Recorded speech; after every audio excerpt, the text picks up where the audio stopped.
Open your mind. I was first introduced to the paranormal and other unexplained mysteries by my uncle, who was already into that kind of thing. At the time, I was around 7 years old. He would lend me books that described people's supposedly true encounters with ghosts, and other books that showed ghost photos. I was incredibly interested in the subject until I was about 18 years old. I stopped believing as strongly when I gained an interest in atheism, and developed rather hateful feelings towards religion. I do not mean to offend those who are religious in any way, but I feel it is relevant to mention these feelings because I was once told that you have to be religious to believe in ghosts, as you must believe people have a spirit inside of them. I do not believe in spirits, but I'm starting to believe in ghosts again. I have had a few weird experiences in the past few years that have both freaked me out and intrigued me and made me question myself. I still believe most psychic mediums are fraudsters preying on their often mournful customers, but I no longer completely discredit the existence of this kind of ability or gift. My first brief yet confusing experience came when I visited a castle in Yorkshire, England, with my then girlfriend in 2015. The castle was small and partially in ruins, but still had some rooms you could enter, one of which was the dungeon.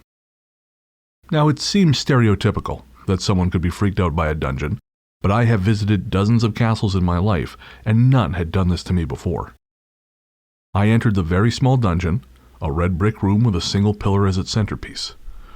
My ex and I were the only ones in there when an overwhelming feeling of death and what can only be described as a vision entered my head from nowhere at all. Bodies covered the floor. I could no longer see the ground for what looked like medieval peasants filling the space, their bodies laid as if they'd just been thrown in and left to rot. I could feel myself shaking after I'd snapped out of it, the horrible feeling still scaring me, and I told my ex I could not stay there any longer. I knew nothing of the history of the castle or that room. There was no signpost describing what events have happened in that dungeon, and I have never researched it.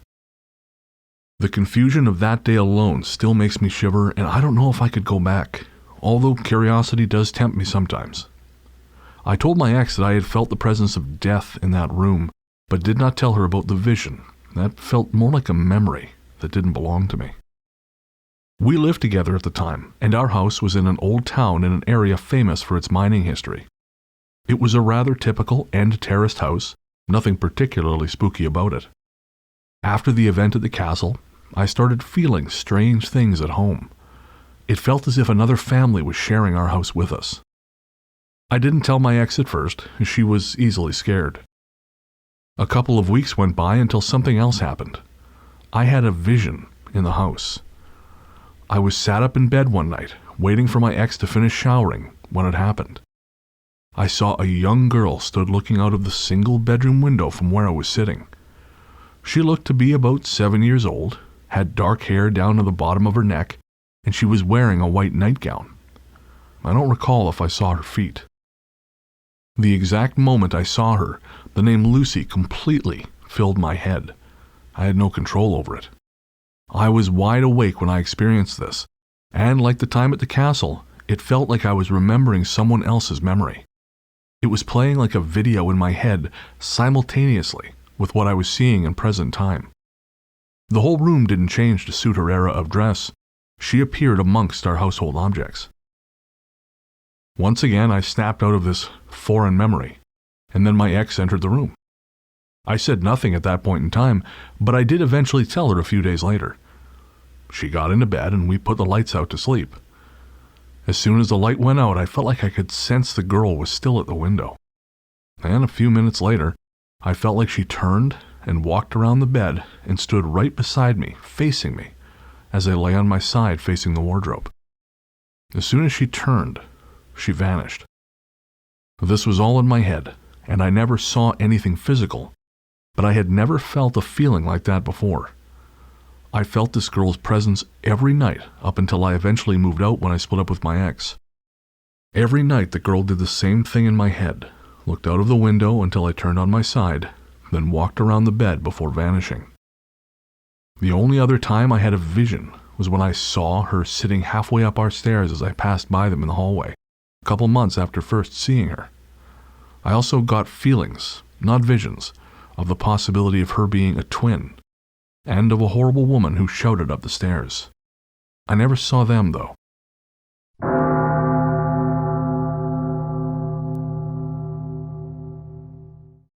The road trip. I had a very strange experience that I'm sure is paranormal. It happened 12 years ago. I was a student at college at the time and was on a road trip with 3 of my classmates. Our trip was 2 days of driving, but our classmates' parents' house was about halfway there, so we were able to crash there overnight to break up the driving. My classmate, who we'll call number 1, who had grown up there, slept in the lowest level of the house with her boyfriend. They were dating long distance while she was at school. The other classmate, number 2, was a boy and slept on his own in another guest room a half level up. It was a split-level house. And the third classmate, number 3, and I both slept in number 1's childhood bedroom on the same floor as number 2, but down the hall. The main level was a half level up from that. We had a lovely dinner, had gone out to a bar for a bit, and met some of number 1's friends, and were exhausted by the time we all went to bed. I am generally a very vivid dreamer, and always remember my dreams. But this night was a bit strange, because I could remember the darkness of sleep in between my dreams. It was all black, and I was fully relaxed. I could hear a young couple chatting quietly a little ways off, and a young boy playing with toy cars on the floor closer to me. Then, out of nowhere, an older male voice asked me a question. I don't remember what it was, but I wasn't up for answering any pop quizzes, so I refused to answer. Just like that, the mood in the room changed. I was still asleep, but the young couple gasped and fell quiet. The little boy immediately stopped playing and froze. It was super tense for a second, and then I felt this hand suddenly hold my head down against the pillow in the real world. I shot my eyes open and I'm laying on my side facing classmate number 3. I'm petrified at this point, can't move my head, and I'm too scared to get out much more than small squeals at her. She's not waking up, and this hand was still on the side of my head. I decided to try and push against it and whip my head around.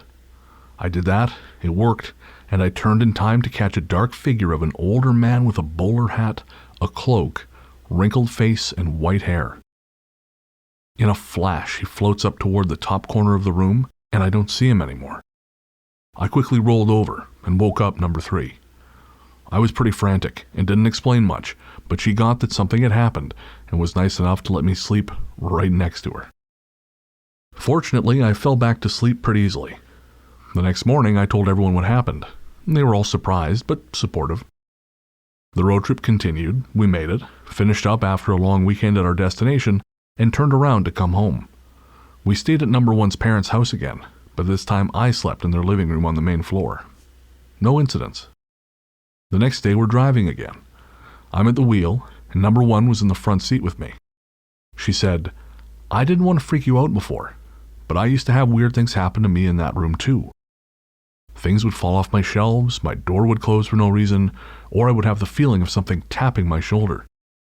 I was shocked to hear this, but also relieved she had waited until after we stayed there again to tell me. A few years later, classmate number 3 told me she actually saw a dark shadow in the corner where I said the man had disappeared after I woke her up, even though I hadn't told her what had happened by this point. This was definitely the most intense paranormal experience I've ever had.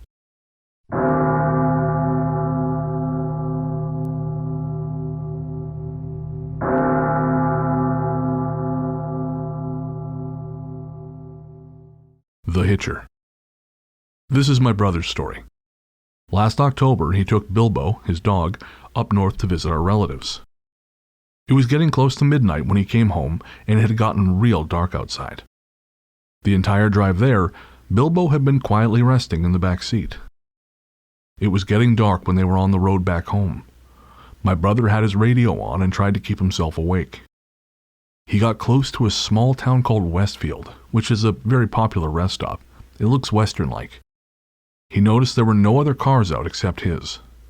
If you know this area, you'll also know that there's a cemetery on the other side of the rest area. Everything around him was real dark, except his headlights, of course. All of a sudden, he felt goosebumps on his arm, and it went to the back of his neck where he felt the little hairs stand up. Bilbo started growling, and he barked uncontrollably. My brother yelled at him to knock it off because it scared him a little. Bilbo quieted down, but he was still growling. My brother adjusted his mirror to look at the back seat to see if Bilbo was okay, and he noticed a figure sitting in the back seat. He rubbed his eyes and looked back. The figure was still sitting there, and Bilbo was growling at it. He was actually baring his teeth. The figure, as my brother described it, was darker than all of its surroundings. When he glanced at it, he almost thought it was our 10-year-old niece. And when my brother really saw the figure, and they were face to face, he felt like he couldn't move, and he took a good 10-second look. It took a set of headlights coming from the other side of the highway to shake him out of it. He glanced at the road, back to the rearview mirror, and the figure was gone.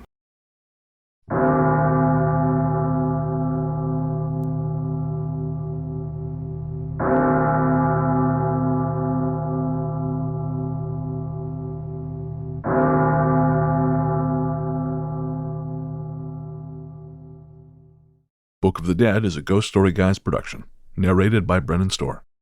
For access to the entire Book of the Dead archive, ad-free, head to patreon.com/ghoststoryguys.